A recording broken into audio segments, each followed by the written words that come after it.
no tuka no bikungura no bitunda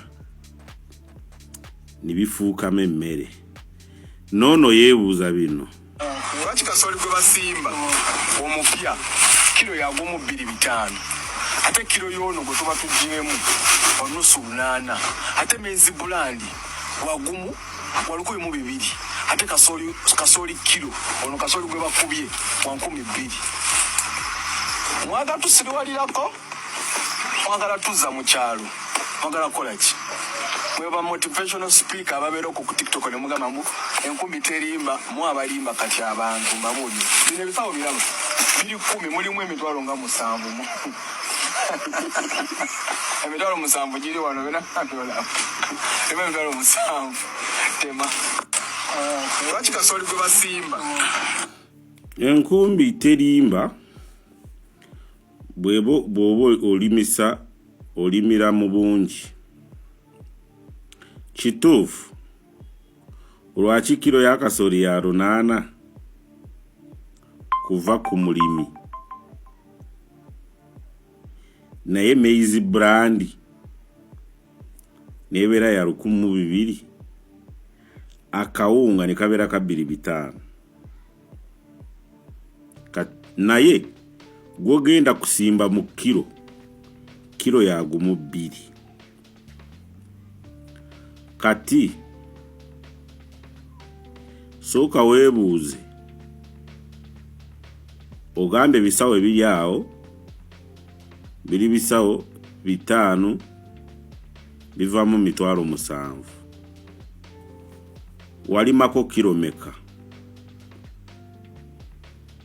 kasoli gw'okungudde oyo wasigako kilomeka saagala mu buzaabuza bantu kubanga kilo emu ya kasoli esimba endimiro yenkana ki oba kilo emu ya kasoli erime mpeke meka za kasoli kati kasoli guwasimba bwaba yabara yalike emisoli meka oba eminwe meka ja kasoli buli kiti kya kasoli kimu va kwekyo lwaki kilo ya kasoli ya 8 ate omunwa gwa kasoli ogumu mu ndimiro gwa 5 n'olukumi naye kasoli omwoke kusigiri wa 10 kasoli omwoke mu wa 10 avaamu kilo emu emisoli meke giva mu kilo ya kasoli okijua oba okitegeera kati bye babagambira mu bookkeeping kubanga okuyambako kaburaza wandibadde omanya wano we nakungudde esawo 5 nasimbako kilomeka nasimbako kilo 5 za 6 oba nasimbako kilo 5 zena 8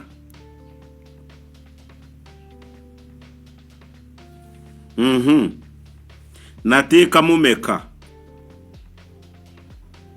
nalimisa balimi ba meka kati najemu kyenkana ki oba singa byentera mu transport nimbi etwalire ku kyuma kale orabo wakawunga ne maize brand afunanyo ye gendo byekubisize kuba kasoli wo kuva ku ndimiro genda ku kyuma bamukube ofune maize brand ofune n'akawunga ofune amagoba gorooza byangu gomanyi lwaki kilo ya kawunga ya 25 gomanyi lwaki maize brand wa 12 werabidde unit y'amasanyalaze ya 10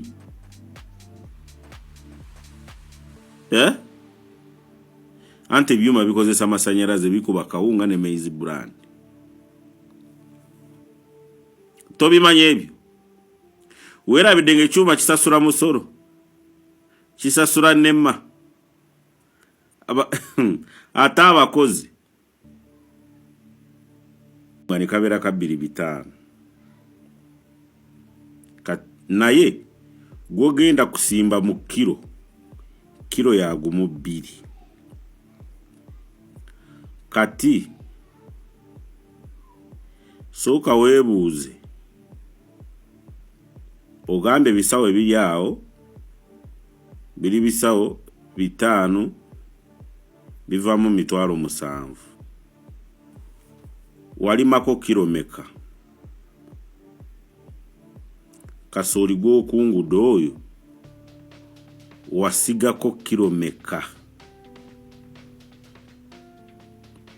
Saagala mu buzaabuza bantu kubanga kilo emu y'akasooli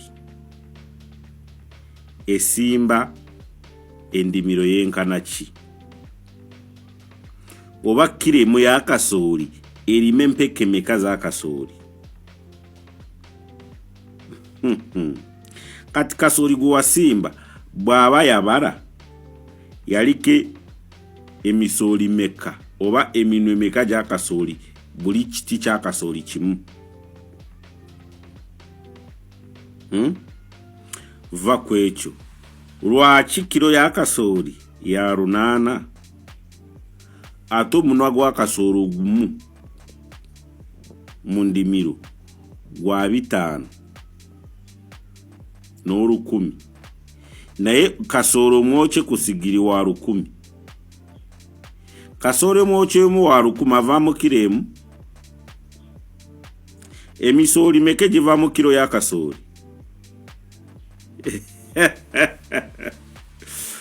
Okijuwa oba okitegeera? Kati bye babagambira mu bookkeeping kubanga okuyambako kaburaza wandibadde omanya wano we nakungudde esawo 5 nasimbako kilomeka. Nasimbako kilo 5 za 6,000 oba nasimbako kilo 4 za 5 zena 8.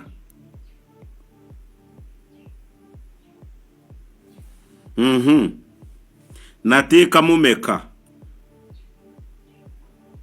nalimisa balimi ba meka kati najemu kyenkana ki? Oba singa byentera mu transport nimbi etwalire ku kyuma kale olaba wakawunga ne maize brand afunanyo ye gendo byekubisize kuba kasooli wo kuva ku ndimiro genda ku kyuma bamukube ofune maize brand ofune n'akawunga ofune amagoba. Gorowooza byangu gwomanyi lwaki kilo y'akawunga ya 2,500? Gwomanyi lwaki maize brand wa 1,200?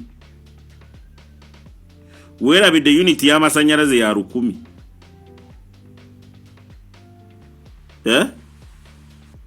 Ante ebyuma bikozesa amasanyalaze bikuba kawunga ne maize brand. Tobimanya ebyo. Weerabidde ng'ekyuma kisasula musolo. Kisasula nemma. Ate abakozi